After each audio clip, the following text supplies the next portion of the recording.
যদি আমি বলি আমার রাসূল কেমন ছিলেন, তিনি ছিলেন মধ্যম আকৃতির, তিনি না লম্বা না খাটো, তার চুলগুলো হালকা হালকা কোঁকড়ানো। তিনি কখনো বা যখন চুলের ভিতরে তৈল দিয়ে আছড়াতেন, অবাক বিস্ময়ে মানুষ তাকিয়ে দেখতেন, মনে হতো চুলের মাঝে যেন মৃদুমন্দ ঢেউ দেখা যায়। তার কপালটা ছিল চওড়া শুভ্র, তার চোখের ভ্রুগুলো ছিল ধনুকের মতো বাঁকা, তার চোখগুলো ছিল টানা টানা ভাসা ভাসা, তার চোখের পাতাগুলো ছিল গোলাপের পাপড়ির মতো। তিনি কখনো বা যখন চোখের পলক ফেলতেন, অবাক বিস্ময়ে মানুষ তাকিয়ে দেখতেন, মনে হতো মৃদুমন্দ বাতাসে গোলাপ পাপড়ি দোল খাচ্ছে। তার চোখের সাদা অংশ ছিল রক্তিমাভ সাদা, কালো অংশ ছিল তার কৃষ্ণ কালো।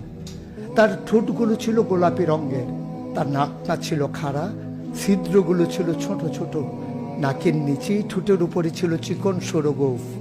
তিনি কখনো বা যখন মুচকি হাসতেন, তার গোলাপি রঙের ঠোঁট দুটো যখন একটু ফাঁক হয়ে যেত আর দাঁতগুলো যখন বের হয়ে যেত, মানুষ অবাক বিস্ময়ে খুঁজত কোথাও যেন বিজলি চমকিয়েছে। সুতরাং যার কোনো তুলনা হয় না, তুলনা মেলা ভার।